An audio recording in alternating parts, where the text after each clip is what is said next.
Good morning everyone. আমি Somnath Pandey future গাইডার চ্যানেলে আপনাদের সকলকে স্বাগত জানাই। হ্যাঁ, থাম্বনেলে আপনারা ঠিকই দেখেছেন, finally West Bengal medical council board অর্থাৎ আমাদের পশ্চিমবঙ্গের এমবিবিএস এ যারা ভর্তি হতে চাইছো তাদের জন্য WBMCC বোর্ড থেকে প্রোফর্মা বের করে দিয়েছে, রিলিজ করে দিয়েছে। মেডিকেল সার্টিফিকেটের প্রোফর্মা রিলিজ করে দিয়েছে, ডোমিসাইলের প্রোফর্মা রিলিজ করে দিয়েছে, ইডব্লিউএস এর প্রোফর্মা রিলিজ করে দিয়েছে। আজকে সেই সমস্ত বিষয় একটু বিস্তারিত ডিসকাস করব।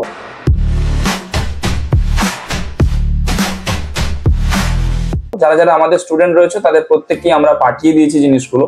আর যারা যারা ভাবছো এনরোল করবে তারা চাইলে আমাদের সঙ্গে counselling related, documentation related, admission related যোগাযোগ করতে পারো। দেখুন, এমবিবিএস এ অ্যাডমিশন নিতে গেলে আপনাকে এই প্রোফর্মাগুলো মেনটেন করে চলতেই হবে। মেডিকেলে যে প্রোফর্মা দিয়েছে সেটা আমার ব্যাকগ্রাউন্ডে চলছে বা সাইডের দিকে আমি দিয়েছি, তোমরা ওখান থেকেও দেখতে পারো। এটা হচ্ছে মেডিকেলের প্রোফর্মা। আর আপনার ইডব্লিউএস এর প্রোফর্মা দিয়েছে, এটাও সাইডের দিকে দিয়ে দিয়েছি, এটাও দেখে নিতে পারো। কিভাবে করবে কি না করবে সমস্ত জিনিসগুলো বলে দিচ্ছি।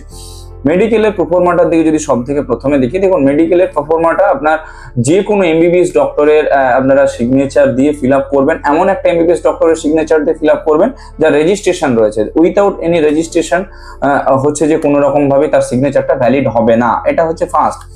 সেকেন্ড হচ্ছে যে কি ডোমিসাইল যেটা রয়েছে, দেখুন তিনটে ক্যাটাগরির ডোমিসাইল প্রতি বছরই থাকে, এই বছরও দিয়েছে A1 A2 এবং হচ্ছে B A1 A2 এবং B। A1টা হচ্ছে যে কি যারা ড্রপার তারা A1টা বানাবে। আবারও বলছি, যারা ড্রপার তারা A1টা বানাবে এবং প্রিভিয়াস 10 ইয়ার্স ধরে ওয়েস্ট বেঙ্গলে রয়েছে শুধুমাত্র সেই স্টুডেন্টরা A1টা বানাতে পারবে। যারা প্রিভিয়াস 10 ইয়ার্স ধরে ওয়েস্ট বেঙ্গলে রয়েছে, যারা ড্রপার তারা A1টা বানাবে। A2টা কারা বানাবে? যারা ফ্রেশার্স প্রিভিয়াস 10 ইয়ার্স ধরে এখানে রয়েছে, এই বছরই যারা এইচএস দিয়েছে তারা A2টা বানাবে।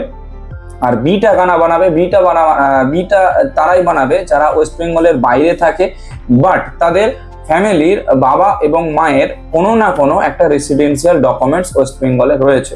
তো যাদের ফ্যামিলির ধরে রাখো বাবা বা মা তারাও বাইরে থাকে কিন্তু ওয়েস্ট বেঙ্গলের রেসিডেন্সিয়াল কোনো ডকুমেন্টস রয়েছে, তারাই একমাত্র বানাবে হচ্ছে যে বিটা। এটা কোথা থেকে সিগনেচার করবে? A1টা, A1 এর সিগনেচার হবে আপনার যে কোনো এসডিও বা বিডিওর কাছ থেকে।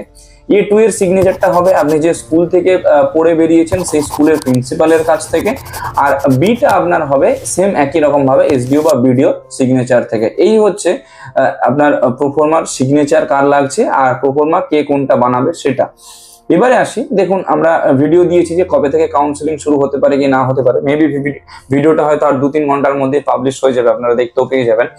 তো সমস্ত পেরেন্টসদের উদ্দেশ্যে বলবো, এবারে কিন্তু পারফেক্ট সময় একটা ফাইনাল ডিসিশনে আসার। এখন যদি আপনি ডিসিশনটা না ফাইনাল করতে পারেন, এরপরে কলেজে আপনার অ্যালটমেন্ট লেটার আসলে অ্যাডমিশন নেওয়াটা প্রচুর চাপ হবে। তাই মেক শিওর যে আপনি ঠিকঠাকভাবে ডিসিশন নিয়ে এগোচ্ছেন। যদি না এগোতে পারেন, আপনি আমাদের সঙ্গে 1:1 পার্সোনালাইজড কাউন্সিলিং এ বসতে পারেন, কারণ এরপরে আরো অনেক প্রসেস রয়েছে, সেই প্রসেসের মধ্য দিয়ে আমাদের এগোতে হবে। তো যে কোনো একটা কাউন্সিলরকে আপনারা হায়ার করে এগোন, ইটস আওয়ার সাজেশন।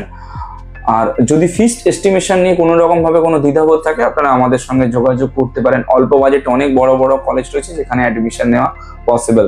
ভিডিওটা কেমন লাগলো একটু জানাবেন, যদি একটু ইনফরমেটিভ বলে মনে হয় তাহলে সকলের সঙ্গে শেয়ার করে দেবেন। Thank you.